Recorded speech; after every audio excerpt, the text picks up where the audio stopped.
playoff battles with the Cavs. What was it like to have that atmosphere kind of get behind you and kind of you impact that crowd tonight? Yeah, no, it felt good to be out there. Like I said, Chicago and their fans, it's a sports town. It's a sports town, and when your team is when a team's competitive and playing at a high level like this team is, the season will come out and they're going to be at high energy.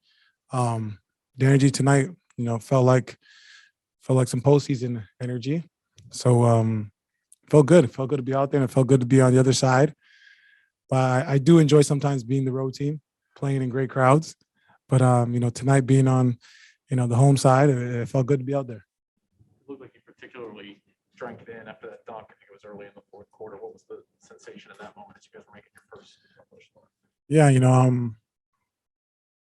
part of my niche and what's helped me be part of some really good teams and some great teams is, my energy night in, night out, and something that the team can rely on night in, night out. So for me, it's just make energy plays to get other guys going, get our team going, get the juices flowing. So, whether it's a dunk or a big offensive rebound, what they call loose ball foul, or a block shot, whatever it may be, whatever can get our team going and get us riled up to go on a run.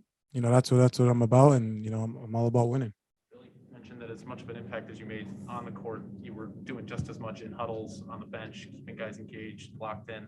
What's your mentality in that respect when you're joining a new team, kind of coming in the first game to immediately take on that type of leadership role?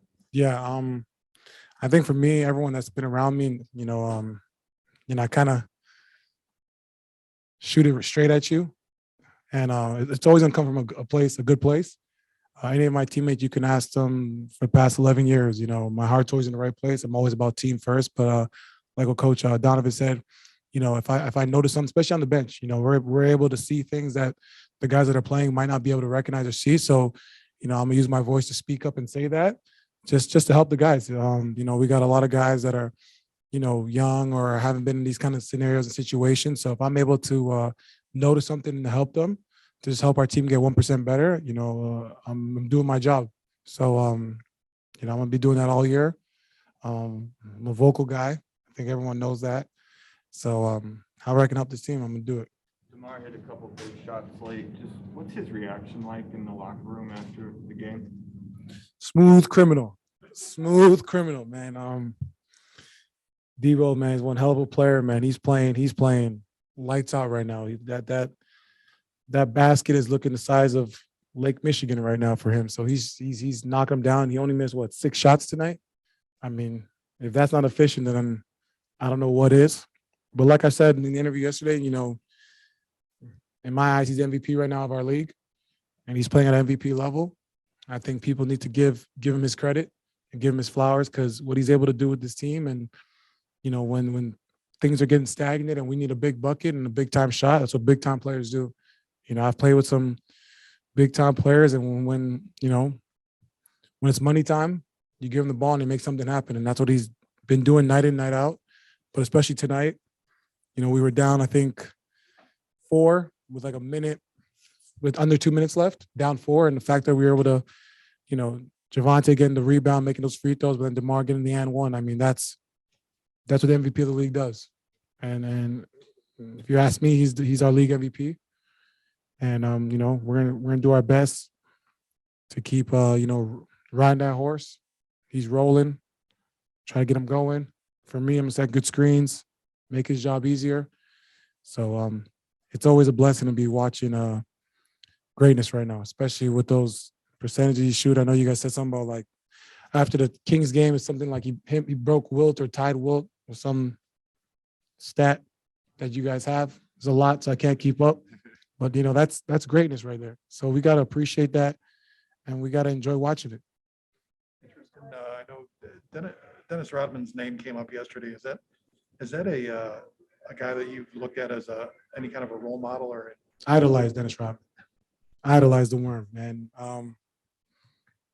He was the first person, I believe, in this league in NBA history to be a star in their role. And I remember saying that exact quote, saying be a star in your role when we were on those runs in Cleveland, making those championship runs. He was the definition of being a star in your role. And that was something that I wanted to, embody in myself and in my game.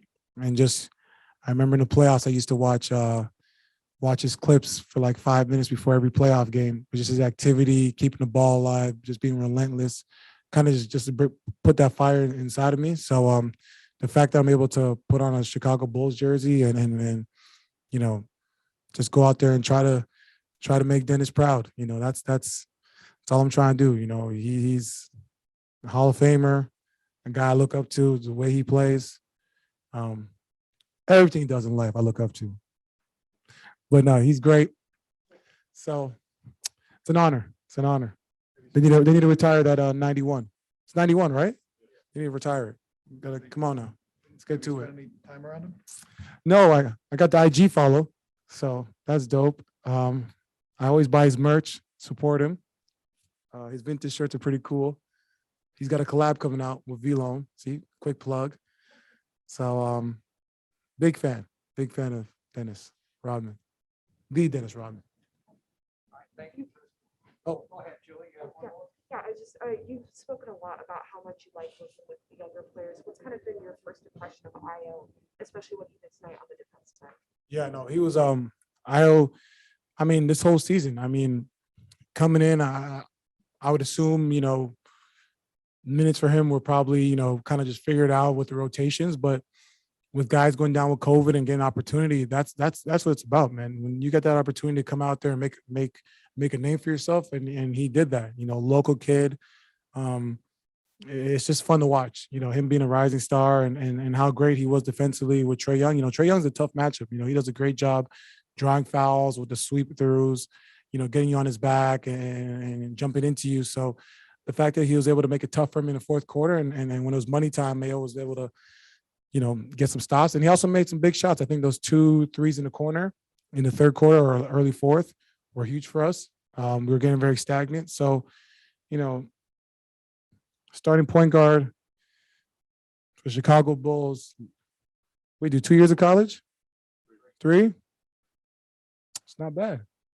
It's pretty good. So however I can help him in this game, set good screens for him, make his job easier, be in his ear. However, you know, I've played with some very good point guards. So however I can pay it forward, that's my job here. And I think that's what veterans across the league are doing and need to continue to do that, especially when you've been in situations with great players. When the young guys coming up, you gotta pay it forward. That's how you grow this league, and that's how you keep basketball or this NBA game at a high level.